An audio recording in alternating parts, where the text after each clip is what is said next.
নমস্কার। কথায় কথায় কথামৃত অনুষ্ঠানের 221তম পর্বে আপনাদের স্বাগত। আপনারা এই অনুষ্ঠান দেখছেন প্রাণারাম ইউটিউব চ্যানেলে, যেখানে সপ্তাহে 6 দিন সোম থেকে শনিবার সম্প্রচারিত হয় কথায় কথায় কথামৃত, আর রবিবার থাকে শ্রীরামকৃষ্ণের একজন পার্ষদের পূর্ণ জীবন প্রসঙ্গ। সবগুলি অনুষ্ঠানই শুরু হয় রাত্রি 9টার সময়। শ্রী শ্রী রামকৃষ্ণ কথামৃততে আমরা গতকাল অবস্থান করছিলাম, আজকেও সানন্দে অবস্থান করব 24শে মে 1884 প্রসঙ্গে।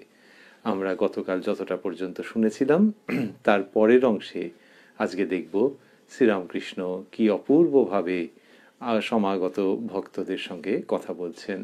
প্রবেশ করব শ্রী শ্রী রামকৃষ্ণ কথামৃততে, যার সূচনায় কথামৃতকার শ্রীযুক্ত মহেন্দ্রনাথ গুপ্ত বা শ্রীম বা মাস্টার মহাশয় উদ্ধৃত করছেন, তব কথামৃতং তপ্ত জীবনং কবিভিরীঋতং কলমশাপহং শ্রবণমঙ্গলং শ্রীমদাততং ভুবি গৃণন্তি ইয়ে ভূরিদা জনাঃ।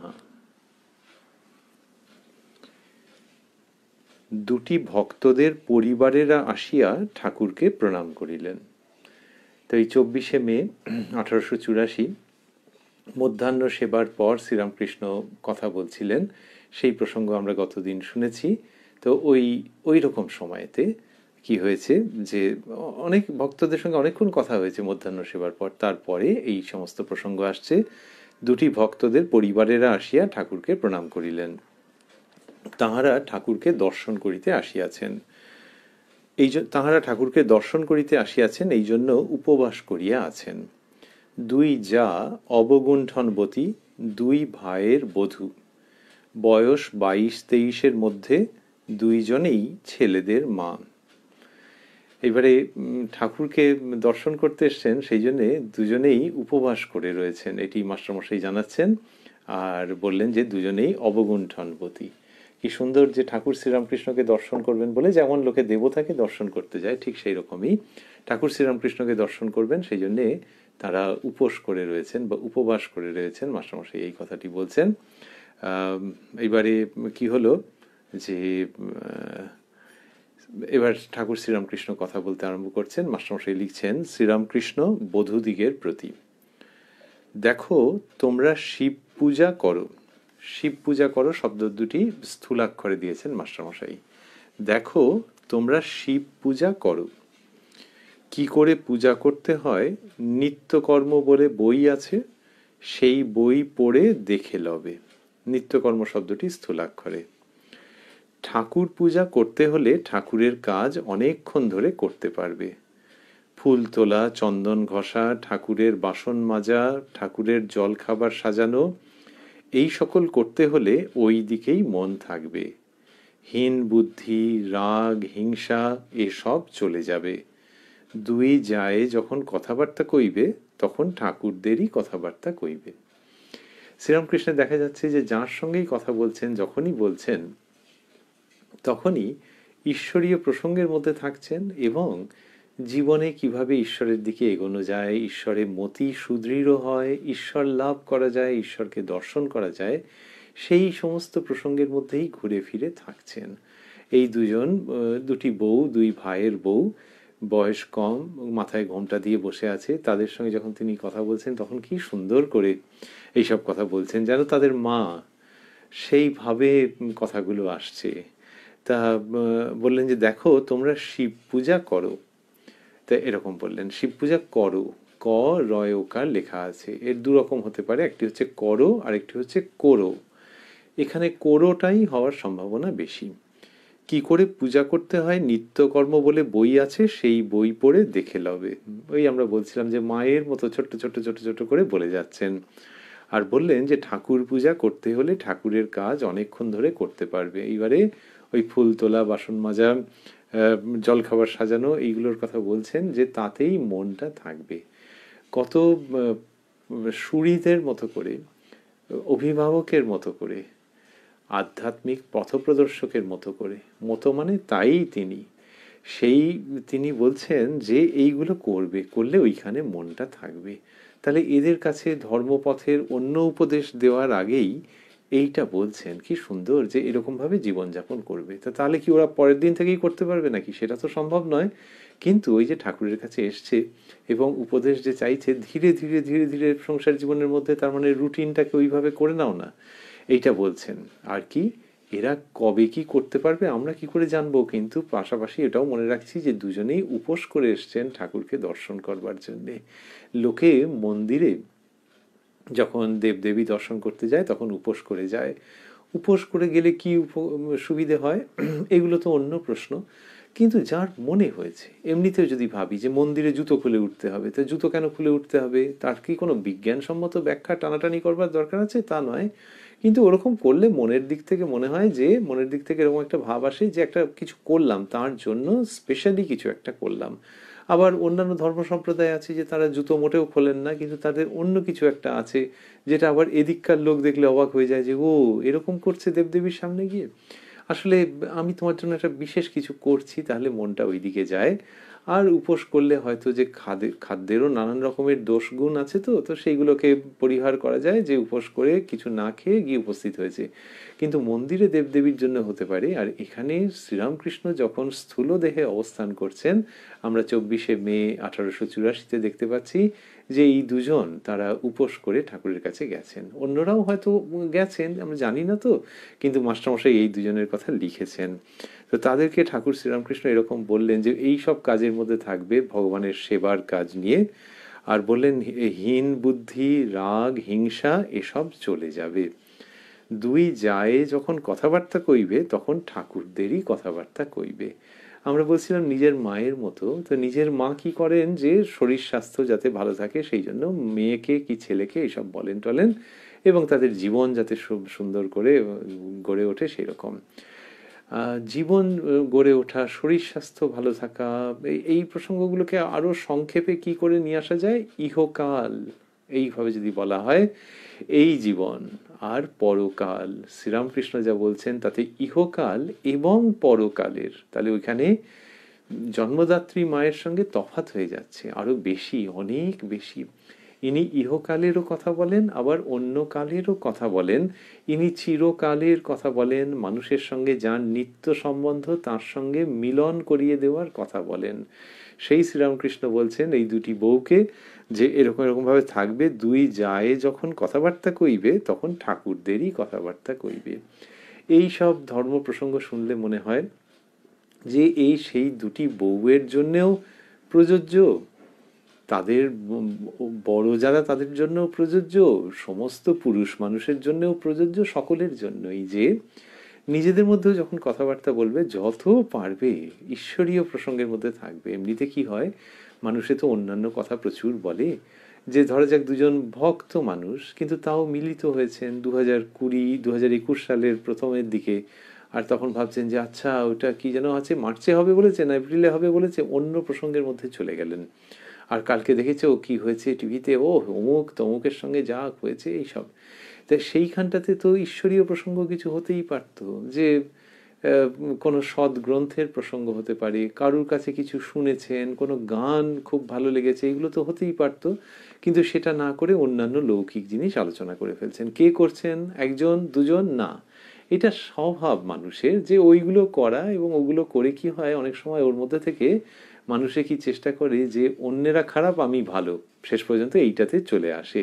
এই দোষ দেওয়া যাবে না মানুষকে, কে আর কত প্রশংসা করছে, তা নিজে নিজেই যদি প্রশংসার একটা জায়গা তৈরি করে নেওয়া যায় নিজের পিঠ নিজে চাপড়ানোর মতো করে, তা অমুক এরম বলেছে, তমুকের মাথা গরম, ও তার মানে হচ্ছে যে আমি ভালো আর তুমিও ভালো। এইরকম একটা সন্তোষ যা হোক করে ডিরাইভ করবার চেষ্টা করে, একটা হাঁচড় ফাঁচড় করে এটা একটা সন্তোষ জোগাড় করবার চেষ্টা করে। তো এইসবগুলো না করে, এগুলো হালকা, এইসবগুলো না করে সন্তোষের আনন্দের আসল যে জায়গা সেটা নিয়ে আলোচনা করো। তোমরা যখন ভক্ত, ভক্ত বলেই এই প্রসঙ্গগুলো আসছে, কিন্তু করছো না তো ওইসব নিয়ে আলোচনা করছো। তা শ্রীরামকৃষ্ণ সেই জায়গাতে যা বলছেন সেটি ওই দুজনের জন্য এবং সমস্ত ভক্তের জন্য প্রযোজ্য, যে এই ঈশ্বরীয় কথার মধ্যেই থাকো। তাহলে কি অন্য কথা হবে না? তা অন্য কথা যেখানে কিনা না বললেই নয় সেখানে হবে।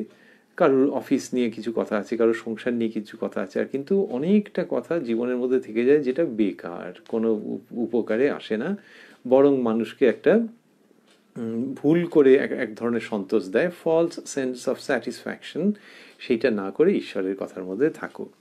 তাদের সঙ্গে কথা চলছে, শ্রীরামকৃষ্ণ বলছেন কোনো রকম করে ঈশ্বরেতে মনের যোগ করা, একবারও যেন তাকে ভোলা না হয়, যেমন তেলের ধারা, তার ভিতর ফাঁক নাই। একটা ইঁটকে বা পাথরকে ঈশ্বর বলে যদি ভক্তিভাবে পূজা করো, তাতেও তাঁর কৃপায় ঈশ্বর দর্শন হতে পারে। তা বললেন কোনো রকম করে ঈশ্বরেতে মনের যোগ করা। এই যা বলছেন বারে বারে আমরা ভাবছি যে এর মধ্যে ধর্মের সার কথা রয়ে গেছে। খুব কথাগুলো অসাধারণ লাগছে, কেমন যেন চমৎকারভাবে খুলছে। ওদের কাছে জ্ঞান বিজ্ঞানের কথা তিনি বিশেষ কিছু বলছেন না, ব্রহ্ম ঈশ্বর এসব বলছেন না। আবার যিনি বলছেন তাঁরও স্কুল কলেজে লেখাপড়া নেই, তিনি স্কুল কলেজে লেখাপড়ার তোয়াক্কা করেননি। ফলে এটা যেন খুব একটা প্রাকৃতিকভাবে, খুব স্বাভাবিকভাবে এই প্রদানটা হচ্ছে, এই জ্ঞান যে দিচ্ছেন, ডিসেমিনেশন অফ স্পিরিচুয়াল অ্যাডভাইস, সেটা খুব স্বাভাবিকভাবে হচ্ছে। দুটি বৌমা, তাদেরকে শ্রীরামকৃষ্ণ বলছেন, এবং কি সুন্দর তার কিন্তু বলার যে ভঙ্গি, তার যে মনোভাব, সেইটা এখানে পুরো দস্তুর আমরা পাচ্ছি। তাহলে শিক্ষিত লোকেদের সঙ্গে যে বলেছেন সেটা বলেছেন, সেখানে শিক্ষিত লোকের মতো করে বলেছেন। এখন সেখানে শ্রীরামকৃষ্ণের একটা অন্য রকম, বিদ্যাসাগর মশাইয়ের বাড়িতে যখন যাচ্ছেন ঢোকবার আগে বলছেন জামার বোতামটা খোলা রয়েছে, এটা কি কিছু খারাপ হবে? মাস্টারমশাই বলছেন আগে আপনার কিছু, এতে কি কিছু দোষ হবে? মাস্টারমশাই বলছেন আগে আপনার কিছুতে দোষ নাই। তার মানে ওখানে একটু কিন্তু কিন্তু করতে করতে যাওয়া, গিয়ে যখন বলছেন তখন তো সেই অপূর্ব জ্ঞানের বিকাশ হচ্ছে।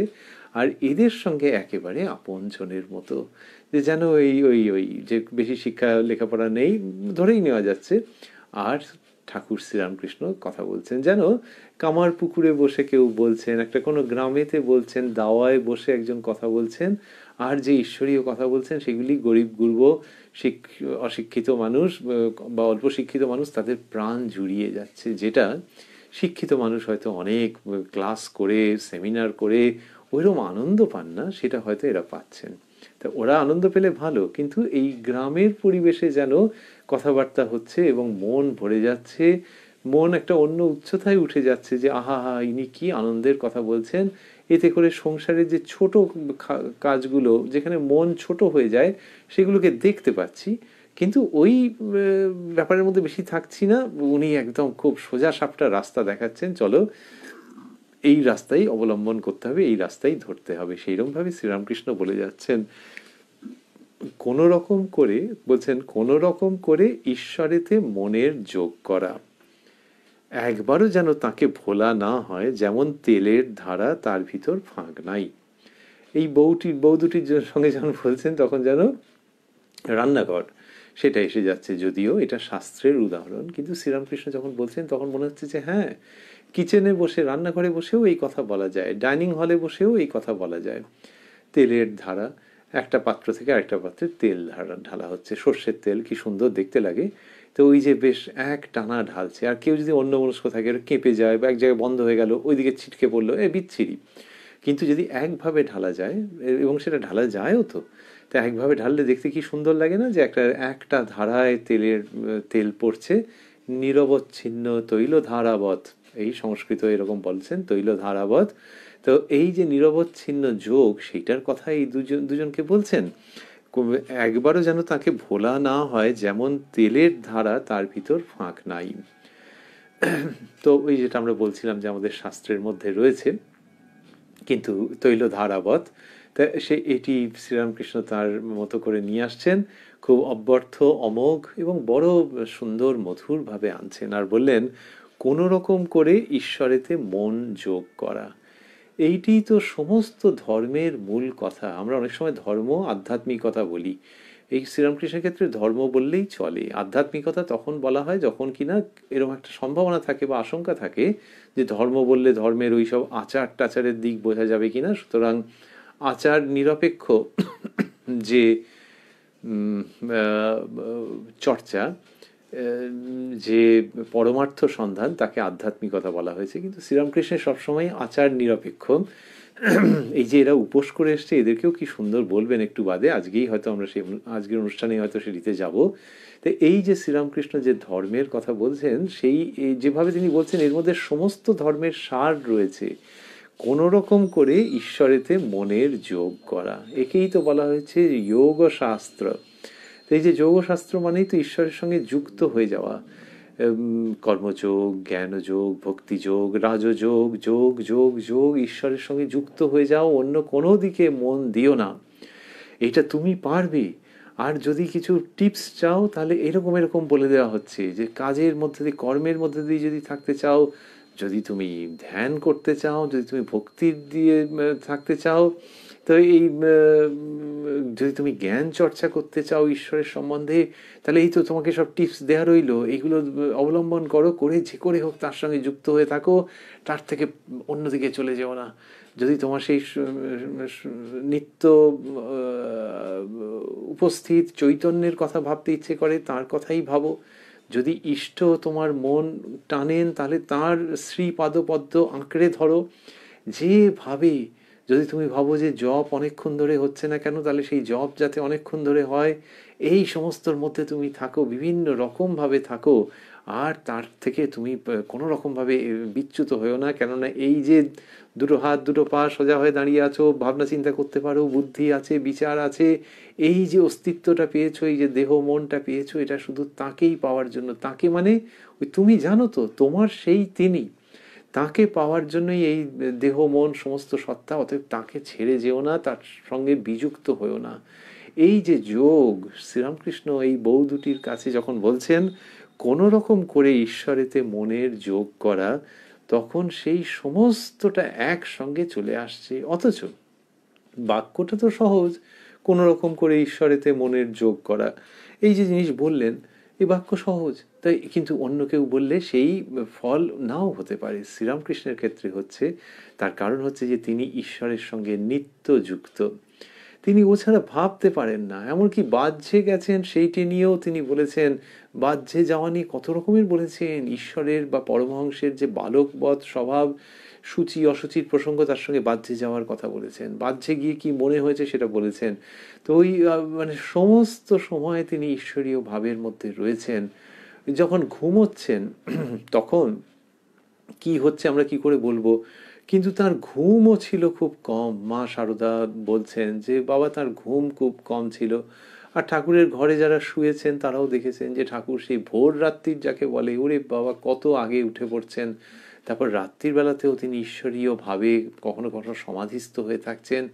এই নিরন্তর ঈশ্বরের সঙ্গে যিনি যুক্ত হয়ে রয়েছেন, আর সেই যুক্ত হয়ে থাকাটা এত প্রাণবন্ত বোঝা যায় যখন তিনি কথা বলেন, তখন সেই কথাগুলোর মধ্যে দিয়ে মধু ঝরে, যে হ্যাঁ সত্যি কথা, আবার পরিচিত কথাও।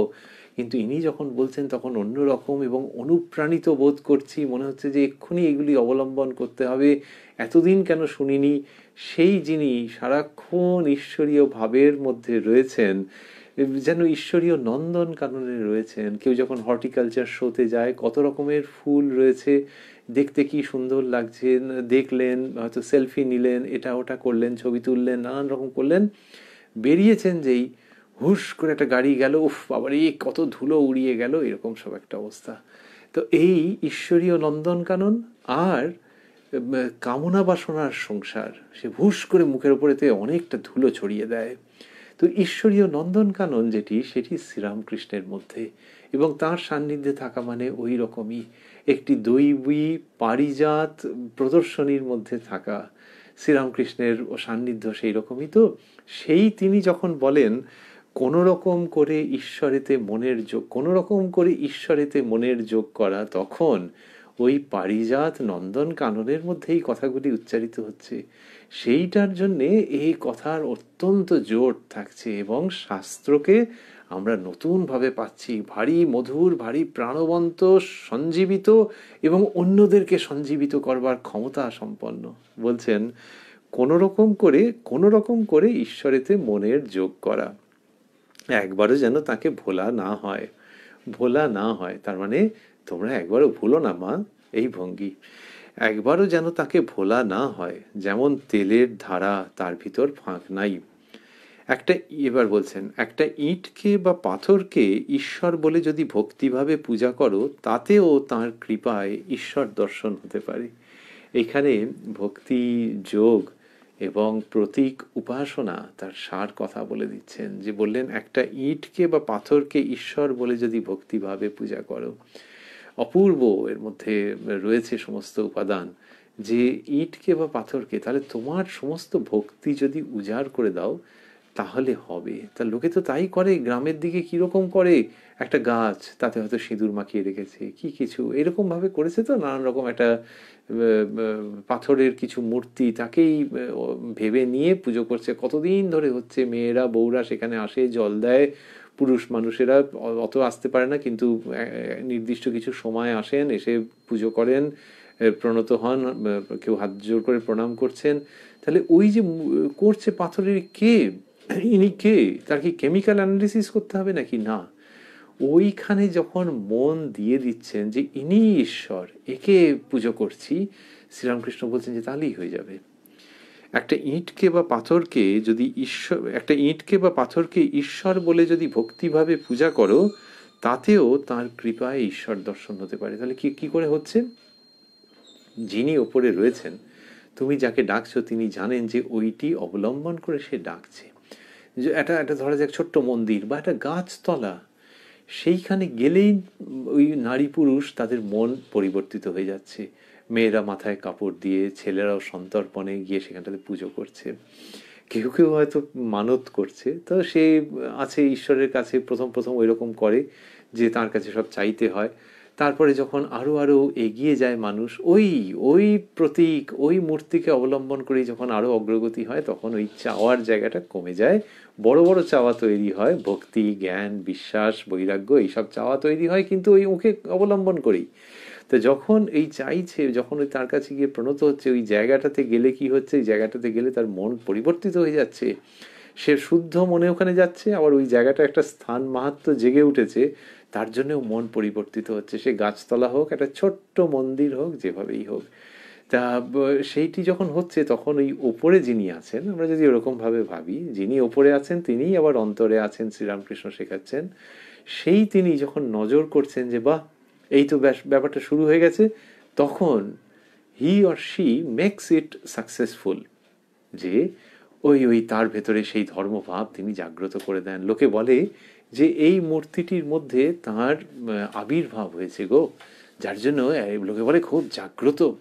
তো এই জাগ্রত যাকে বলছে, তিনি একটা দেবতা বা দেবী, তাকে কেমন দেখতে, তা মহাদেবের মূর্তি হয়তো, তা কেউ গিয়ে কাছাকাছি গিয়ে বললে যে কিরকম করেছে, এটা কে করেছে, একটু ডিফেক্ট আছে এর মধ্যে, প্রপোর্শনের একটু গন্ডগোল আছে, সে থাকুক না, ওইটিকে অবলম্বন করে করছে। তো এমনিতে যদি ভাবা যায় যে অনেক টাকা দিয়ে একজন কুমোরকে দিয়ে, কারিগরকে দিয়ে করা হচ্ছে, তো সেই মূর্তিও কি একেবারে জ্যামিতিকভাবে পুরোপুরি ঠিকঠাক, জিওমেট্রিক্যালি পারফেক্ট নাও হতে পারে। তো সেই মূর্তি গড়ার যে শিল্প, সেখান দিয়ে কিছু ত্রুটি থাকতে পারে, কে ওই নিয়ে মাথা ঘামাচ্ছে। কিন্তু যে মুহূর্তে ওইখানে গিয়ে মানুষ মন দিচ্ছে তাকে, সেই মুহূর্তে কিন্তু ওই দিকেও যেন একটা ওখান থেকে উত্তর, একটা রেসপন্স তৈরি হতে আরম্ভ করছে, এবং ঈশ্বর বলো, সেই সর্বব্যাপী চৈতন্য বলো, তিনি এইটাকে সফল সার্থক করে দিচ্ছেন। সেই কারণে বলছেন একটা ইঁটকে বা পাথরকে ঈশ্বর বলে যদি, এইবার বললেন, ভক্তিভাবে পূজা করো। তার মানে ইটস নো ব্ল্যাক ম্যাজিক, যে ওইরকম এক জায়গায় পুজো টুজো করলেই সেখান থেকে হয়ে যাবে, ওইটা উনি বলে দিয়েছেন একটা ইঁটকে বা পাথরকে, তা নয়। ওর মধ্যে একটা অলৌকিক একটা চমক নেই। বললেন ভক্তিভাবে পূজা করো। তো এই ভক্তিভাব মানুষের সহজাত, মানুষ জানে যে ঈশ্বরকে এরকম এরকম ভাবে ডাকতে হয়, হয়তো একটা ধূপ দেখাচ্ছে, একটু কিছু পুজো নিবেদন করছে, কেউ গান গাইছে, ভালো গান গাইতে পারে না, একটু লজ্জাও লাগে, কিন্তু যখন একা আছে তখন ওই নিজের যে সাধ্যের মধ্যে যেটুকুনি সেইটুকুনি বসে বসে ওখানেতে গান গাইছে। এই যে ভক্তিভাবে করছে, ভক্তিভাবে পূজা করছে, তাহলে এইটা হলো শর্ত, যে তোমার যেটুকুনি ভক্তি। তার মানে কেউ বলছে না যে তুমি ওখানে শাস্ত্র গ্রন্থ নিয়ে এসে পাঠ করো, এ করো করো, তোমার ভক্তি বলতে যা আছে সব ওখানে উজাড় করে দাও, এটা যদি হয় তাহলেই হয়ে যাবে। কিন্তু শ্রীরামকৃষ্ণ যখন কথা বলেন এত মানে বিজ্ঞানসম্মত মনে হয়, এটা কি আমরা অধ্যাত্ম বিজ্ঞান বলতে পারি, যে সেখানে খুঁটিনাটি জায়গাও প্লাগ ইন করে দেওয়া আছে, যে কোনো এদিক ওদিক ধরতে পারা যাবে না। এই যে বাক্যটি আমরা শুনছি সেখানে পাবো একটা ইঁটকে বা পাথরকে ঈশ্বর বলে যদি ভক্তিভাবে পূজা করো, তাতেও তার কৃপায় ঈশ্বর দর্শন হতে পারে। এখানে দুটো শব্দ এলো, তার কৃপায়। তার মানে হচ্ছে যে ভক্তিভাবে পুজো করছো এবং খুব ওখানে তোমার কোনো খামতি নেই, তাহলেই যে ঈশ্বর দর্শন হবে, সেখানে ওই দুটো শব্দ থেকে যাচ্ছে তার কৃপায়। যে যা কিছু, যেখানে প্রতিষ্ঠিত মন্দির, পূজারী আছেন এবং একেবারে নিখুঁতভাবে পুজো হয়, সেইখানে বসে গুরু উপদিষ্ট পথে তুমি ধ্যান ভজন সাধনা করছো, তাতেও এই কথাটা থাকবে। আর গ্রামের বটতলায় বসে স্বামী স্ত্রী উপাসনা করছেন, পুজো করছেন, আপন মনে মনোযোগ দিচ্ছেন, মন নিবিষ্ট করছেন, তাতেও এই কথাটা থাকবে যে তোমার অভীষ্ট লাভ ঈশ্বর দর্শন হতে পারে যদি তার কৃপা থাকে। এখান থেকে মনে হতে পারে যে এই রে, এত কাণ্ডের পর ভক্তি করে পুজো করা হলো, সমস্ত নিষ্ঠা নিয়ে সমস্ত রকম প্রথাগতভাবে পুজো করা হলো, তারপর তার কৃপা, তাহলে কৃপাটা কিরকম? কেউ কেউ বলেন যে তুমি যদি সব কিছু করো তাহলেই তার কৃপা থাকবে, কিছু না করলে কৃপা থাকবে না। কিন্তু এটাও একটু অন্যরকম হয়ে যাচ্ছে, কেননা সবই যদি তুমি করলে তাহলে আর কৃপার ব্যাপারটা কি? ওটা তো স্বাভাবিক নিয়মেই হবে। আবার যদি বলা হয় তার কৃপা, তাহলে হচ্ছে যে তুমি না করলেও হবে। এই কৃপাকে ব্যাখ্যা করা যায় না। কেউ যদি কৃপার দিকটা আবার অত্যধিক গুরুত্ব দেন, তার মানে দাঁড়াবে যে কেউ কিছু করুক বা না করুক, ওই কৃপা যদি থাকে তাহলে হয়ে যাবে অটোমেটিক্যালি, ম্যাজিক্যালি। সেরকমও নয়। আবার তুমি করেছো বলেই একদম কৃপার দাবিদার, যে ফর্মে অ্যাপ্লিকেশনের মতো কৃপার জন্য অ্যাপ্লাই করবে, এরকমও নয়। তাহলে কি? তাহলে হচ্ছে কৃপা একটা অদ্ভুত ব্যাপার। কিন্তু যখন সেই ইংলিশে বলতে গেলে নডটা আসে, যখন সেই সম্মতিটা আসে, ব্যাস তখন হয়ে যাবে।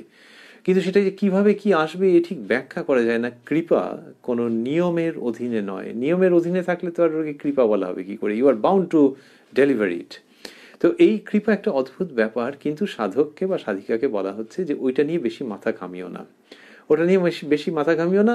এবং কিন্তু কৃপার কথাটা মনে রেখো, যাতে করে তোমার আবার ওইরকম না হয় যে আমি এত ধ্যান ভজন সাধনা করলাম, এইবার দরজা খুলে যেতে বাধ্য, সেটা যেন মনে না হয়। যেন যে একটা আলটিমেট নড লাগবে, সেটা এই প্রসঙ্গের মধ্যে রয়েছে। শ্রীরামকৃষ্ণ সেইভাবে করে বুঝিয়েছেন এবং এখানে বাক্যের মধ্যে ওটাকে এমবেড করে রেখে দিলেন। কি সুন্দর করে ওটাকে রেখে দিলেন বাক্যের মধ্যে। খুব বেশি মাথা তুলে রইল না, কিন্তু থেকে গেল। যেখানে বললেন একটা ইঁটকে বা পাথরকে ঈশ্বর বলে যদি ভক্তিভাবে পূজা করো, তাতেও তার কৃপায় ঈশ্বর দর্শন হতে পারে। খুব একেবারে balanced, perfect, logically sound and at the same time sweet and inspiring utterance। Sri Ramakrishna সেটি করছেন। তারপরে বলছেন, আগে যা বললুম শিব পূজা শব্দটি স্থূলাক্ষরে, আগে যা বললুম শিব পূজা, এইসব পূজা করতে হয়। তারপর পাকা হয়ে গেলে বেশি দিন পূজা করতে হয় না। তখন সর্বদাই মনের যোগ হয়ে থাকে, সর্বদাই স্মরণ মনন থাকে শব্দ তিনটি স্থূলাক্ষরে। এইবারে যেন ধর্মের পরবর্তী পাঠের কথা বলছেন, যে সেই রকম অবস্থা হয়ে যায়। কিরকম? আগে যা বললাম শিব পূজা, এই সব পূজা করতে হয়। তারপর পাকা হয়ে গেলে বেশি দিন পূজা করতে হয় না। পাকা হয়ে গেলে মানে হচ্ছে যে যখন মনটা অভিনিবিষ্ট হয়ে যাচ্ছে, আগে হচ্ছে কি পুজো করতে হয়, পুজো করলে অন্যদিকে মন যায় না। পারস্পরিক আলোচনায় যখন মন অন্যদিকে চলে যায়, যেমন সেটা হবে না, মনের মধ্যে বিক্ষেপ আসতে চাইবে না, বিক্ষেপ দূরে দূরে থাকবে। এই জন্য পুজো করা, যে ঈশ্বরের কথাই ভাবছো এবং তারই সেবার জন্য করছো। কিন্তু করতে করতে মনটা যখন ওই রকমভাবে সুরে সুরে তালে তালে বদ্ধ হয়ে যাবে, তখন ওই তুমি তার কাজ করো বা না করো, তুমি যদি কোথাও এমনি বসে থাকো, তাহলেও ওই চিন্তার মধ্যেই থাকবে। তার মানে হচ্ছে যে তখন পাকা হয়ে গেছে। তখন আর বেশি দিন পূজা করতে হয় না। তা অন্যত্র বলেছেন যে তখন তুমি পূজা করতেও পারো, নাও করতে পারো। তখন সর্বদাই মনের যোগ হয়ে থাকে, সর্বদাই স্মরণ মনন থাকে। বলছেন যে তখন সর্বদাই মনের যোগ হয়ে থাকে, সর্বদাই স্মরণ মনন থাকে। তার মানে যে যখন এরকম করতে করতে করতে করতে যদি ওই অবস্থাটাতে চলে যাও, তখন পুজো নাও করতে ইচ্ছে হতে পারে, যেহেতু সর্বদা মনের দিকে যুক্ত হয়ে থাকছো। এইসব কথা যে বলে দিচ্ছেন, এর মানেটা কি? এর মানে হচ্ছে যে শ্রীরামকৃষ্ণের কাছে তারা আবার কবে আসতে পারবেন? বাড়ির বউ তো, তা কবে আসতে পারবেন কি আমরা পরে দেখবো, যে ঠাকুর আবার আরেকদিন আসতে বলছেন তাদেরকে। কিন্তু কবে আসতে পারবেন না পারবেন, কিন্তু ধর্ম জগতের যা কিছু সেই সমস্ত ঠাকুর শ্রীরামকৃষ্ণ দিচ্ছেন, এবং একটার পর একটা বলে দিচ্ছেন যে এরকম এরকম হয়ে থাকে লক্ষণ। খুব ভালোবাসার সঙ্গে, প্রেমের সঙ্গে এগুলি বলা, যে আমার কাছে যদি মা তোমরা নাও আসতে পারো তাতে অসুবিধার কিছু নেই, এইভাবে এইভাবে এগোবে, এইভাবে এইভাবে দেখবে যে মনের পরিবর্তন হচ্ছে। এইটা শ্রীরামকৃষ্ণ তাদের কাছে এনে দিচ্ছেন। এবার মাস্টারমশাই লিখছেন, বড় বধূ, ওদের মধ্যে যিনি বড়, বড় বধূ শ্রীরামকৃষ্ণের প্রতি, আমাদের কি একটু কিছু বলে দিবেন? শ্রীরামকৃষ্ণ সস্নেহে, আমি তো মন্ত্র দিই না, মন্ত্র দিলে শিষ্যের পাপ তাপ নিতে হয়। মা আমায় বালকের অবস্থায় রেখেছেন। এখন তোমরা শিব পূজা যা বলে দিলাম তাই করো। মাঝে মাঝে আসবে, পরে ঈশ্বরের ইচ্ছায় যা হয় হবে। স্নানযাত্রার দিন আবার আসবার চেষ্টা করবে। তো এটি বলছেন, কি সুন্দর করে বলা। ওই যে ওরা বললেন যে আমাদের কি একটু কিছু বলে দিবেন, শ্রীরামকৃষ্ণ বুঝতেই পারছেন যে মন্ত্র দীক্ষার কথা বলছেন। তা বললেন যে মা আমাকে এরকম অবস্থায় রেখেছেন, বালকের অবস্থায় রেখেছেন, আমি মন্ত্র দিই না, এই কথা বললেন। বলে বলছেন এখন তোমরা শিব পূজা যা বলে দিলাম তাই করো। মেয়েরা তো, বিবাহিত কম বয়সী মেয়ে, তার কাছে বলছেন শিব পুজো। হয়তো তারা শিব পুজো করেনি, বাপের বাড়ি থেকেই অভ্যেস ছিল। তা আবার এমনও হতে পারে যে অতটা ঠিক করা হয় না। তো যেভাবেই হোক না কেন, তাদের কাছে খুব যেটা প্রাসঙ্গিক, খুব যেটা মনের কাছাকাছি থাকার কথা, সেটির কথা উল্লেখ করেছেন। আবার এমনও হতে পারে তাদের প্রকৃতি দেখে এই পুজোর কথা বলেছেন। যেভাবেই হোক, he is sticking to his point. এখন তোমরা শিব পূজা যা বলে দিলাম তাই করো, মাঝে মাঝে আসবে, পরে ঈশ্বরের ইচ্ছায় যা হয় হবে। এই যে শব্দটি, এই যে শব্দগুলি, এর মধ্যে দু রকমের রয়েছে। একটা হচ্ছে যে পরে ঈশ্বরের ইচ্ছায় যা হয় হবে, তার মানে ওই যে মন্ত্র দীক্ষা টিক্ষা যা বলছো, শ্রীরামকৃষ্ণ বলতেন যে আমার মা সব জানে, তা তিনি যদি ইচ্ছা করেন তখন অন্যরকম কিছু ভাবা যাবে। শ্রীরামকৃষ্ণ সবসময় যে মন্ত্র, কানে মন্ত্র দিয়ে দীক্ষা দিয়েছেন তা তো নয়, অনেক রকম পদ্ধতি তার ছিল, এবং কিন্তু সবগুলোই তিনি বলতেন যে মায়ের ইচ্ছায় হচ্ছে। তা এটি একটি দিক। আরেকটি দিক হচ্ছে যে মনে হয় তিনি খুব প্রসন্নও হয়েছেন এদের এই রকমের উক্তিতে, এদের এই ধরনের যে সমর্পণের ভঙ্গি ঈশ্বরীয় প্রসঙ্গের কাছে, সেটাতে মনে হয় উনি প্রসন্নও হয়েছেন। সেই জন্যেও বলছেন যে মাঝে মাঝে আসবে, পরে ঈশ্বরের ইচ্ছায় যা হয় হবে। তার মানে যেন যেন এর মধ্যে রয়েছে, if we may read between the lines, যে যেন তিনি মায়ের কাছে, সেই জগৎজননী মায়ের কাছেই প্রার্থনা জানাচ্ছেন যে আচ্ছা এরা যা চাইছে আমারকে দিয়ে যদি আরও কিছু হয় মা সেটা দেখো। এরকম তো অনেক জায়গাতেই তিনি বলতেন। সেই রকম একটা ভঙ্গিমা যেন এখানে খেলা করে যাচ্ছে যখন বলছেন মাঝে মাঝে আসবে, পরে ঈশ্বরের ইচ্ছায় যা হয় হবে। স্নানযাত্রার দিন আবার আসবার চেষ্টা করবে। তারপর বললেন, বাড়িতে হরিনাম করতে আমি যে বলেছিলাম তা কি হচ্ছে? এটি হয়তো আগে কোনো সময় বলেছিলেন। এরা যে আজকে প্রথমবার আসছেন তা নাও হতে পারে, হয়তো দক্ষিণেশ্বর আগে বলেছেন বা অন্যত্র, বা কারোর মাধ্যমে বলে থাকতে পারেন। বাড়িতে হরিনাম করতে আমি যে বলেছিলাম তা কি হচ্ছে? বধূ শ্রীরামকৃষ্ণের প্রতি, আজ্ঞা হাঁ। তা এইসব কথা হলো। তো দেখা যাচ্ছে যে ওই ওই প্রসঙ্গের মধ্যেই থাকছেন, ওই সিলেবাসের মধ্যেই থাকছেন, যে সিলেবাসটা অনন্ত বিস্তৃত, কিন্তু তাছাড়া আর কিছু যাচ্ছেন না। হোমওয়ার্ক হয়েছে কিনা জিজ্ঞেস করছেন খুব প্রসন্ন চিত্তে। বাড়িতে হরিনাম করতে আমি যে বলেছিলাম তা কি হচ্ছে? এইরকম শ্রীরামকৃষ্ণ বলছেন, দিস ইজ হোমওয়ার্ক। ওয়ার্ক মানে কিরকম? ওই ওই আর কি, বাড়ির কাজ। কি ধরনের কাজ? ওই যোগ, যোগের শিক্ষা তিনি দিয়েছেন। তা সেটা বাড়িতে বসেও হরিনাম করতে বলেছেন, বাড়ির মধ্যে থেকেও সেটা জিজ্ঞাসা করলেন যে বাড়িতে হরিনাম করতে আমি যে বলেছিলাম তা কি হচ্ছে? বধূ শ্রীরামকৃষ্ণের প্রতি আজ্ঞা, হাঁ। শ্রীরামকৃষ্ণ: তোমরা উপবাস করে এসেছো কেন? খেয়ে আসতে হয়। মেয়েরা আমার মার এক একটি রূপ কিনা, তাই তাদের কষ্ট আমি দেখতে পারি না। জগন্মাতার এক একটি রূপ, খেয়ে আসবে, আনন্দে থাকবে। এরকম বললেন। তা বলছেন যে এই শব্দগুলি এই শব্দগুলি স্থূলাক্ষরে দেওয়া আছে, মেয়েরা আমার মার এক একটি রূপ। শ্রীরামকৃষ্ণ বলছেন মেয়েরা আমার মার এক একটি রূপ কিনা, তাই তাদের কষ্ট আমি দেখতে পারি না। জগন্মাতার এক একটি রূপ, খেয়ে আসবে, আনন্দে থাকবে।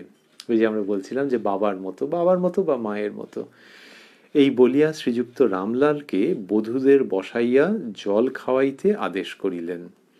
ফলহারিণী পূজার প্রসাদ, লুচি, নানাবিধ ফল, গ্লাস ভরিয়া চিনির পানা ও মিষ্টান্নাদি তাহারা পাইলেন। ওই 24শে মে আমরা দেখেছি মাস্টারমশাই জানিয়েছেন যে তার আগের দিন ফলহারিণী কালী পুজো ছিল, মানে রাত্রে পুজো হয়েছে, তাই তারই প্রসাদের কথা হচ্ছে। ঠাকুর বলিলেন, তোমরা কিছু খেলে? এখন আমার মনটা শীতল হলো, আমি মেয়েদের উপবাসী দেখতে পারি না। এই শব্দগুলি স্থূলাক্ষরে, আমি মেয়েদের উপবাসী দেখতে পারি না। এইসব ঘটনা ঘটল। তা এইটি যে মাস্টারমশাই লিখছেন, এটি কি সুন্দর যে ওই দুজন বৌমা, তাদেরকে শ্রীরামকৃষ্ণ এইসব কথা বললেন। তো তারা রয়েছেন ঠাকুরের ওখানে, রয়েছেন দক্ষিণেশ্বরে। তো তাদেরকে বলছেন তোমরা উপবাস করে এসেছো কেন? খেয়ে আসতে হয় বলে বলছেন মেয়েরা আমার মার এক একটি রূপ কিনা, তাই তাদের কষ্ট আমি দেখতে পাই না। তার মেয়েদের মধ্যে ওই জগন্মাতাকে তিনি দেখছেন। কামিনী কাঞ্চন ত্যাগের কথা তিনি বলেছেন। তো সেটা ওই আর কি, যে কামিনী কাঞ্চন থেকে যেখানে আসক্তি উৎপন্ন হচ্ছে, আর যে মানুষ ধর্মপথে এগোবে তার ওই আসক্তি উৎপন্ন হতেও পারে কামিনী সংসর্গে। তো সেই জন্যে ওই কামনা বাসনার জায়গার ত্যাগের প্রসঙ্গে ওটি বলেছেন। কিন্তু যার মাধ্যমে বা যার থেকে উৎপন্ন হচ্ছে তিনি কে? তিনি জগন্মাতা। তাহলে কি করে হলো? ওই যে শ্রীরামকৃষ্ণ বলেছেন যে আদ্যাশক্তিরই অংশ। সেই আদ্যাশক্তির মধ্যে দুটি ভাগ আছে, একটি হচ্ছে বিদ্যা আর একটি হচ্ছে অবিদ্যা। সেই অবিদ্যা মায়ার প্রভাবে জীব মোহগ্রস্ত হয়। তো সেই জন্যে যিনি এগোতে চাইছেন ঈশ্বরের পথে তাকে ওরকমভাবে সাবধান করেছেন কামিনী কাঞ্চন সম্বন্ধে। কিন্তু মেয়েদের প্রসঙ্গ যখন আসছে তখন তিনি ওই রকম ভাব যে হ্যাঁ ওই তো সেই আদ্যাশক্তি রয়েছেন, তার কাছে প্রণত হচ্ছেন, এইরকম ভাব রয়েছে মাস্টার শ্রীরামকৃষ্ণের। আর এখানেতে কি হলো যে নানান রকম খাওয়ালেন। ফলহারিণী পূজার প্রসাদ, লুচি, নানাবিধ ফল, গ্লাস ভরিয়া চিনির পানা ও মিষ্টান্নাদি তাহারা পাইলেন। এই যে তারা এইসব প্রসাদ দেওয়া হলো, তারপরে কি হলো, প্রসাদ এবং অন্যান্য সব যা বলেছেন, তারপর ঠাকুর বলছেন তোমরা কিছু খেলে? এখন আমার মনটা শীতল হলো, আমি মেয়েদের উপবাসী দেখতে পারি না। এই শ্রীরামকৃষ্ণকে যখন আমরা দেখছি তখন আমরা এই সবগুলো ভেবে আনন্দিত হচ্ছি। যারা তখন দেখেছেন শ্রীরামকৃষ্ণকে, দেখে তাকে কি ভেবেছেন, যে মানুষ কেউ কেউ ভেবেছেন যে খুব উচ্চাঙ্গের একজন পুরুষ, আধ্যাত্মিক পুরুষ। কেউ কেউ ভেবেছেন স্বয়ং ঈশ্বর অবতীর্ণ হয়েছেন। ভৈরবী ব্রাহ্মণী প্রমুখ আরও একজন কেউ, তারা সভা ডেকেছেন, ডেকে ঠাকুরের অবতারত্ব প্রতিষ্ঠিত করেছেন অন্যদের সামনে। এরকম এক একজন এক এক রকম ভেবেছেন। কিন্তু ওই তখন যে ভেবেছেন, তখন তারা স্বাভাবিকভাবেই শাস্ত্রের সঙ্গে মিলিয়ে দেখবার চেষ্টা করেছেন, যে ঠাকুর যা বলছেন, তার যে জীবন, সেগুলো শাস্ত্রের সঙ্গে কীরকমভাবে মেলে। উপনিষদ, গীতা, পুরাণ, শ্রীমদ্ ভাগবত, এই সমস্ত সঙ্গে কোথায় কোথায় ঠাকুরের জীবন মিলছে এটা মেলাবার চেষ্টা করেছেন। কেন? স্বাভাবিক যে যিনি স্বদেহে রয়েছেন, জীবিত রয়েছেন স্থূল দেহে, তাকে যদি ঈশ্বর বলে মনে হয়, তাহলে নিজের মনের দিক থেকে যিনি শিক্ষিত, ওই সবগুলো জানেন শাস্ত্র, তিনি তো ওগুলো মেলাবার চেষ্টা করবেন যে এইভাবে এরা মিলছে, ওনার কথার সঙ্গে এই মিল পাওয়া যাচ্ছে, ওনার জীবনের সঙ্গে এই মিল পাওয়া যাচ্ছে। কিন্তু যদি ভাবা যায় যে কালের ব্যবধানে যখন দেখা হচ্ছে, তখন দুটো জিনিস হয়। কালের ব্যবধানে দেখলে প্রথমত হচ্ছে যে শাস্ত্রের সঙ্গে মিলিয়ে দেখবার অতটা দরকার হয় না। কেন না, তার যে মহত্ব সেটা প্রতিষ্ঠিত হয়ে গেছে। সুতরাং বুদ্ধির দিক দিয়ে বা যেন সেই প্রমাণ করতে হবে এই রকমভাবে শাস্ত্রের সঙ্গে মিলিয়ে দেখবার প্রয়োজন নেই। তুমি মেলাতে পারো, কিন্তু না মেলালেও দেখবে মনে বেশ আনন্দ পাচ্ছ। এটি এক। দুই হচ্ছে যে যখন কেউ অবতীর্ণ হচ্ছেন তখন তার কিছু একটা নতুন করে বলবার থাকে। তদাৎ মা, শ্রীমদ্ ভগবত গীতায় বলছেন যদা যদা হি ধর্মস্য গ্লানির্ভবতি ভারত, এইসব বলতে বলতে বলতে বলতে বললেন যে তদাত্মানম সৃজাম্যহম, তখন আমি নিজেকে সৃজন করি। তাহলে তিনি রাম রূপে, কৃষ্ণ রূপে এবং রামকৃষ্ণ রূপে যত যত অবতার এসছেন, প্রত্যেক রূপেই যখন আসছেন তখন কিছু নতুনত্ব থাকে। বলা হয় যে যুগ প্রয়োজনে এসছেন। তাহলে যুগ প্রয়োজনে এসছেন মানে তিনি যা বলছেন, তার শ্রীমুখের যে বাণী, তার মধ্যে যুগ প্রয়োজনে কিছু কথা থাকবে যেগুলি নতুন বলে মনে হবে, যেন তিনি সৃজন করেছেন নিজেকে, নতুন বলে মনে হবে। কিন্তু সেগুলো বেদাদি শাস্ত্রে যা আছে তারই অন্তর্গত। তাহলে তো তিনি না এলে বেদাদি শাস্ত্র পড়লেই তো হতো। কিন্তু না, তিনি এসে নতুন করে ওটাকে উপস্থাপন করছেন। এই নতুনত্বটা মানতে হবে। এই নতুনত্ব মানে প্রথা বিরোধিতা নয়, কিন্তু অবতারের অবতরণের যে উদ্দেশ্য সেটিকে শনাক্ত করা, সহমত হওয়া এবং অনুধাবন করা। তো এই যে নতুন কিছু তিনি একটা বলছেন, এইটা কালের ব্যবধানে যখন যখন দেখতে পাওয়া যায় তখন আর শাস্ত্রের সঙ্গে যে বেশ মিলছে বলে যে একটা স্বস্তির নিঃশ্বাস ফেলা, এটা আর তখন দরকার করে না। কিন্তু হ্যাঁ, আবারও আমরা ভাবছি যে শাস্ত্রের সঙ্গে মিলিয়ে যদি কেউ চর্চা করতে চান সে তো চমৎকার, কিন্তু gradually it becomes less and less mandatory. যদি আবার প্রতিপক্ষর সঙ্গে কিছু বলতে হয় তখন ওই শাস্ত্রের যুক্তি দিয়ে দেখাতে হতে পারে। এগুলি কেন আমরা ভাবছি এই জন্যে যে এই যে শ্রীরামকৃষ্ণ বললেন যে মেয়েরা আমার মার এক একটি রূপ, এই কথাগুলো শাস্ত্রে আছে কি না? মাস্টার মশাই শ্রীযুক্ত মহেন্দ্রনাথ গুপ্ত মহাশয়, তিনি কত সুপণ্ডিত ছিলেন। তো তিনি কথামৃত যখন রচনা করছেন তখন দেখা যাবে যে বিভিন্ন জায়গায় উদ্ধৃতি দিয়েছেন শাস্ত্রের। সেগুলো কখনো কখনো আমরা উল্লেখ করি, কখনো করি না, মানে পাদটিকায় আছে।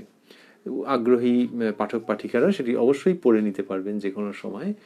এবার মাস্টার মশাই তার সময়ে যখন কথামৃত রচনা করছেন, শ্রীরামকৃষ্ণের সময়তে তিনি ওগুলি লিখেছেন ছোট ছোট করে। পরবর্তীকালে সবিস্তারে সেদিন যা ঘটেছিল সেইগুলিকে তিনি কথামৃত রূপে প্রকাশ করছেন। যখন এটা প্রকাশ করছেন তখন কিন্তু সেই সময়ের মধ্যে তিনি রয়েছেন যখন ওই শাস্ত্রের সঙ্গে মেলানোর জায়গাটার একটা আহ্বান আছে, একটা জিজ্ঞাসার চিহ্ন আছে, বা একটা প্রবণতা আছে যে এইখানটা এরমভাবে মিলছে।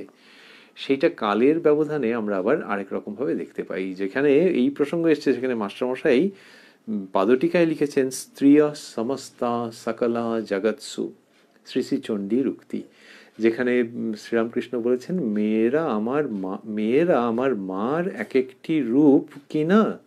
তো ওই মেয়েরা আমার মার এক একটি রূপ, ওইখানেই মাস্টারমশাই চিহ্ন দিয়ে পাদটিকায় লিখছেন স্ত্রিয়া সমস্তা সকলা জগৎসু। এইবার শ্রী শ্রী চণ্ডীতে যে বর্ণনা রয়েছে যে সমস্ত স্ত্রীলোকের মধ্যেই তুমি, তাকেই মা বলা হয়েছে। ইয়া দেবী সর্বভূতেষু মাতৃরূপেণ সংস্থিতা, এসব বলা হয়েছে। স্ত্রিয়া সমস্তা সকলা জগৎসু ত্বয়ৈকয়া পূরিতমম্ব ইয়ৈতৎ কাতে স্তুতি স্তব্য পরাপরোক্তি। আমি তোমার স্তুতি কি করব, তুমি সর্বত্র রয়েছো হে মা। এই হাত জোর করে ওই যে প্রণামের ভঙ্গি। আর সেই মা হচ্ছেন অসুর ও বিনাশিনী, তিনি নিখিল বিশ্বের মধ্যে রয়েছেন। এই রকম একটা গ্র্যান্ড পরিবেশের মধ্যে শ্রী শ্রী চণ্ডীর এটা রচনা হচ্ছে, যে যেন যুদ্ধক্ষেত্রে একজন জয়লাভ করেছেন এবং তাকে হৃদয়ের মস্তিষ্কের যত সম্পদ আছে সেইটি দিয়ে তার স্তব করা হচ্ছে যে তুমি সব কিছু, তুমি ভালোর মধ্যেও মা, তুমি মন্দের মধ্যেও মা, তুমি সমস্ত, তুমি নিখিল বিশ্বের মধ্যে রয়েছো, সেই তোমাকে আমি স্তব করছি। তুমি সমস্ত স্ত্রীলোকের মধ্যে রয়েছো, তুমি মানুষকে কৃপা করছো, তোমার মধ্যেই সমরনিষ্ঠুরতা আছে, আবার তোমার মধ্যে শ্রী আছে। এই সমস্ত যে বলা হচ্ছে, এখানে দেখছি ফলহারিণীর পূজার প্রসাদ, লুচি, নানাবিধ ফল, গ্লাস ভরিয়া চিনির পানা ও মিষ্টান্নাদি খাওয়াচ্ছেন যখন শ্রীরামকৃষ্ণ, তখন দেখছি যে ওই শ্রী শ্রী চণ্ডীতে যে স্তব রয়েছে সেটি একটি আলাদা তাৎপর্য নিয়ে, আলাদা অ্যাডেড ডাইমেনশন যেন নিয়ে উপস্থিত হচ্ছে শ্রীরামকৃষ্ণের কার্যাবলীর মধ্যে। যে যাকে স্তব করছো, তাকে যখন তুমি পুজো করছো, সেটা কীরকমভাবে। তো দেবীর পুজো তো হয়েছে, দেবীর পুজোর মধ্যে কত রকম কি নিবেদন করা হয়, খুব আনন্দের সঙ্গে করা হয়, সে সব ঠিক। কিন্তু যখন মাস্টারমশাই বলছেন স্ত্রিয়া সমস্তা সকলা জগৎসু, তার সঙ্গে আমরা ভাবছি যে হ্যাঁ, ওগুলি তো ছিল, আবার নিজের ঘরে বসিয়ে ওরকমভাবে খাইয়ে বলছেন তোমরা কিছু খেলে এখন আমার মনটা শীতল হলো, আমি মেয়েদের উপবাসী দেখতে পারি না। স্ত্রিয়া সমস্তা সকলা জগৎসু এই আধুনিক কালে দক্ষিণেশ্বরে 24শে মে 1884 এসে নবভাবে উচ্চারিত হচ্ছে, আমি মেয়েদের উপবাসী দেখতে পারি না। এই মাধুর্য মণ্ডিত মাতৃ উপাসনা শ্রীরামকৃষ্ণ অবতারের বিশেষত্ব। সেই জন্যে মাস্টারমশাই যা লিখেছেন তাকে প্রণাম। কিন্তু তাঁরই প্রদর্শিত পথে, তাঁরই আশীর্বাদ নিয়ে আমরা শ্রীরামকৃষ্ণকে এইভাবেও ভাবতে চাইছি যে ওই শ্রী শ্রী চণ্ডীর যে মুড, মেন্টালিটি, সাবমিশন, সারেন্ডার, তার সঙ্গে নিজের মেয়ের মতো মাকে দেখতে পাওয়া, এই জায়গাটি যুক্ত করে শ্রী শ্রী রামকৃষ্ণ কথামৃত। তো শ্রীরামকৃষ্ণ ওই রকমভাবে এদেরকে বললেন, বলবার পর প্রসঙ্গ আরও গড়াচ্ছে এবং সেখানে দেখা যাবে যে ঠাকুর শ্রীরামকৃষ্ণ শিব মন্দিরের সিঁড়িতে বসে কথা বলবেন। কিন্তু আমাদের ইচ্ছে করছে যে আজকে এই জায়গাটিতেই থাকার জন্যে, এরই মধ্যে আমরা থাকবো। আবার এই দুটি ভক্ত বউ বা বৌমা বা স্ত্রীলোক যাই বলি না কেন, এদেরকে আমরা পরে আবারও পাবো, কিন্তু এর মধ্যে অন্যান্য প্রসঙ্গ আসবে। আমরা রয়েছি উদ্বোধন কার্যালয়ে প্রকাশিত শ্রী শ্রী রামকৃষ্ণ কথামৃতের 433 পৃষ্ঠায়। আমরা রয়েছি 24শে মে, আগেও উল্লেখ করেছি আমরা 24শে মে 1884 প্রসঙ্গে। আর আমরা শ্রীরামকৃষ্ণের কৃপা সাপেক্ষে পরবর্তী দিনে আবারও মিলিত হব এবং ঠাকুরের সঙ্গে শিব মন্দিরের সিঁড়িতে গিয়ে উপস্থিত হব, তার অমৃত কথা শুনব। কথায় কথায় কথামৃত অনুষ্ঠানে রাত্রি 9টায় প্রাণারাম ইউটিউব চ্যানেলে। আর শেষ করতে করতে আবারও ভাবছি যে ওই যে দুজন ভক্ত বউ তারা বসে রয়েছেন এবং শ্রীরামকৃষ্ণ কথা বলছেন, এইটির মধ্যে দিয়ে এক অপূর্ব পরিবেশকে আমরা এতক্ষণ দর্শন করছিলাম, তারই সাক্ষী হয়েছিলাম সানন্দে। শ্রীরামকৃষ্ণ যখন কথা বলেন তখন এইরকমই হয়। আর এই বউগুলির সঙ্গে, কম বয়সী মেয়েগুলির সঙ্গে কথা বলতে বলতে তার ভেতরকার ওই সত্তা যেন উথলে উঠছে, যে সব রকমভাবে তাদেরকে রক্ষা করা, বাবা বলো, মা বলো, যাই বলো না কেন, শ্বশুর শাশুড়ি যেরকম আগেকার দিনেও ছিল, এখনো নিশ্চয়ই আছে, যেরকম একেবারে নিজের মেয়ে নিজের ছেলে এইরকমভাবে যে তারা ভেবেছেন, সেই যে জায়গাটি, সেই যে অভিভাবকত্ব, ভালোবাসা, কিন্তু তার মধ্যে সাংসারিক ওই কামনা বাসনা, ক্লেদ কালিমা কিচ্ছু নেই। তাদেরকে ওইভাবে ভালোবেসে, তাদের কল্যাণের কথা ভেবে, তাদের চিত্ত শুদ্ধ করে ঈশ্বরীয় পথে তুলে দেওয়া শ্রীরামকৃষ্ণ যে সেটি করছেন, সেটি ভাবতে ভাবতে আমরা শেষ করছি। আর তিনি ওই যে দৃষ্টি প্রদান করছেন যে ওই দুটি কম বয়সী বউ, বউ বললে ম্যারিড ওম্যান বোঝায়, কিন্তু কি বউ, কি অবিবাহিত মেয়ে যারাই আছে তাদেরকেই ঠাকুর শ্রীরামকৃষ্ণ এটা দেখেছেন। ওই যে বললেন, মেয়েরা আমার মার এক একটি রূপ কিনা, তাই তাদের কষ্ট আমি দেখতে পারি না। তার মানে হচ্ছে কি বিবাহিত কি অবিবাহিত সমস্ত মেয়ের সম্পর্কে এটি তিনি বলছেন। আমি মেয়েদের উপবাসী দেখতে পারি না, এটি অন্যত্র বলছেন। তার উপবাসী তিনি রাখেননি সেই সময় এবং তারপরে। ওই যে ওদেরকে দিলেন না ফলহারিণী কালী পুজোর, ফলহারিণী পূজার প্রসাদ, লুচি, নানাবিধ ফল, গ্লাস ভরিয়া চিনির পানা ও মিষ্টান্নাদি, ওরা তো দুজনে মিলে খেয়ে গেল, বাকি মেয়েরা কি পেল? শ্রী শ্রী রামকৃষ্ণ কথামৃত। তো তারা সেদিনকে যদি নাও খেয়ে থাকেন তারা, কিন্তু ঠাকুরের কথামৃত এটি নিত্য সম্পদ থেকে যাচ্ছে। আমি মেয়েদের উপবাসী দেখতে পারি না। আমাদের ভারতবর্ষ অনেক দিন ধরে মেয়েদের উপবাসী করে রেখে দিয়েছে, কেননা নানান রকমের বিধান দিয়েছে। তো এইসব মেয়েরা, এরা না হয় ইচ্ছে করে এসেছে, কিন্তু আরও কত বিধান দিয়েছে যে কত রকমের উপোস করতে হবে। আহা, সে পেট চুঁই চুঁই করেছে, কারোর হয়তো সুগার ফল করে গেছে, আমরা এখনকার দিনে ভাবি। তখন তার অত কে মেজার করছে, কে কি করছে। হয়তো সুগার ফল করে গেছে, এখন বলে যে ওরে বাবা সঙ্গে বিস্কুট রাখো, এ রাখো রাখো, কোথায় কি হয়তো দুপুর 3টের সময় খাচ্ছে সে। তো এই করে কতজন হয়তো তাড়াতাড়ি মারাই গেছে। তো উপোস করেছেন তারা, বা এখনো হয়তো সেটা আছে। তো এই যে মেয়েদেরকে ভারতবাসী অনেক দিন ধরে উপবাসী রেখেছে, ওই রকমভাবে অন্যভাবেও রেখেছে। ধর্মের কথা টথা বিশেষ শুনতে দেয়নি। ধর্ম মানে হচ্ছে ওই আর কি, যে যেটুকুনি করবে আর ওর সেবা করবে, এই তো তোমাদের ধর্ম। আবার কি, কেউ বলে যে আমি ওইটার পড়বো, একটু গীতা পড়বো, বলে মেয়ে ছেলে আবার গীতা পড়বে, গিয়ে তো শুনিনি, এরকম করে রেখেছে। কিন্তু অবস্থা বদলায়। তো কিন্তু ওই আর কি, তাদের প্রত্যক্ষভাবে, শারীরিকভাবে, লিটারেলি এবং মনের শুদ্ধতার দিক থেকে, ধর্মের দিক থেকেও বড্ড উপবাসী করে রাখা হয়েছিল। তো শ্রীরামকৃষ্ণ যখন বলছেন আমি মেয়েদের উপবাসী দেখতে পারি না, তখন অন্য রকমের বার্তা আসছে যে তারা খাবে। কিন্তু খাবে মানে আবার এরকম নয় যে পুরুষের সঙ্গে একটা অযথা প্রতিযোগিতা করে, তা পুরুষ মানুষে যেমনটি এবং তাদের যে স্বাধীনতা, তাদের যে লাগাম ছাড়া স্বাধীনতা, সেইটা তাহলে সেটা নিশ্চয়ই প্রয়াসী হবে না। লাগাম ছাড়া স্বাধীনতা মেয়েদেরও খারাপ, পুরুষদেরও খারাপ, যে ওটাকে স্বাধীনতা বলে না। তো সেই রকম তারা করবে না। কিন্তু হ্যাঁ, শরীরের দিক থেকে, দেহের দিক থেকে যেন তাদের প্রতি প্রবঞ্চনা না হয়। তো তাহলে তাদের ওই উপবাসী তারা থাকবে না। আর কি হচ্ছে, ওইটা খুব খেয়াল রাখার যে মনের দিক থেকেও যেন তারা উপবাসী না থাকে। তাহলে শ্রীরামকৃষ্ণ যেটা আনছেন সেখানে তিনি মেয়েদেরকে বলছেন যে মেয়েদেরকে উপবাসী দেখতে পারি না। তো ছেলেদের কি পারেন নাকি? না, কিন্তু ছেলেদের ঠিক খাওয়া টাওয়া হয়ে যায়, ও রান্নাঘরে ঢুকে খেয়ে নেয়।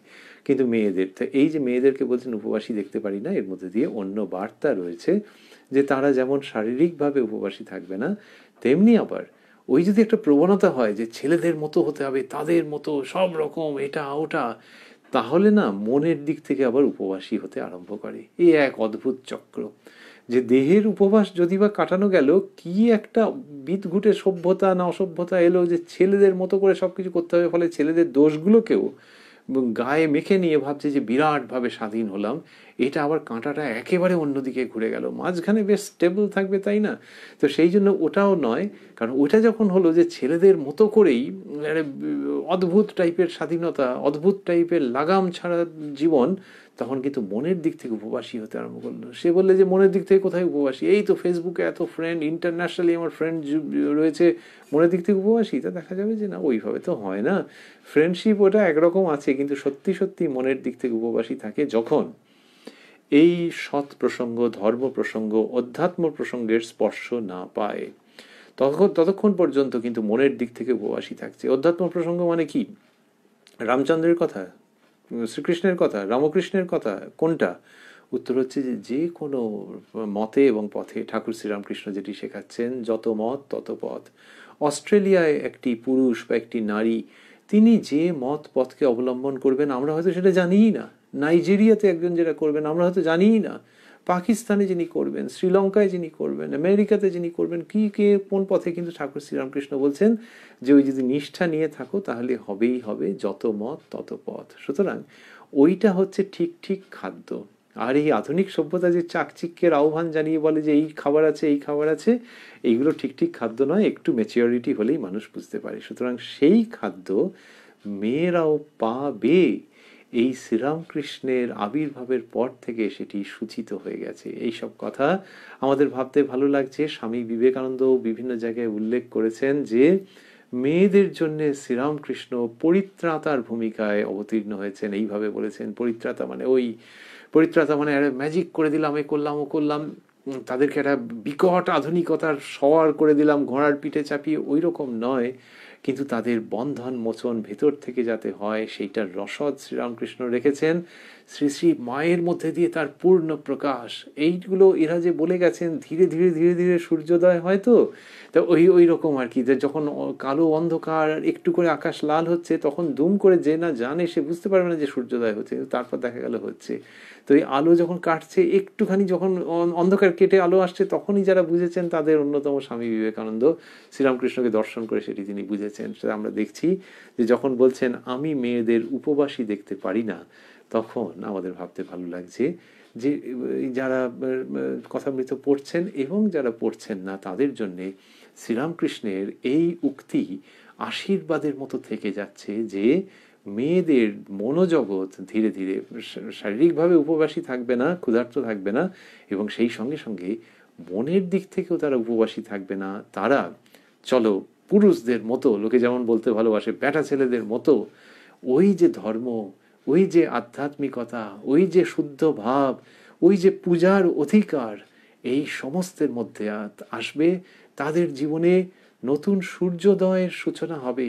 এইটের সূচনা হয়ে গেছে, আমরা সেটিকে দর্শন করছি আমাদের জীবদ্দশায়। ধীরে ধীরে ধীরে ধীরে ওটি হচ্ছে দেখে আমাদের আনন্দ হচ্ছে যে শ্রীরামকৃষ্ণের কৃপায় মেয়েরা শারীরিকভাবেও নয় তো বটেই, মানসিকভাবেও উপবাসী আর থাকবে না, যেকালে তিনি বলছেন আমি মেয়েদের উপবাসী দেখতে পারি না। ওং নিরঞ্জনং নিত্যমনন্ত রূপং ভক্তানুকম্পা ধৃত বিগ্রহং বৈ ঈশাবতারং পরমেশমিড্যং তং রামকৃষ্ণং শিরসা নমামঃ।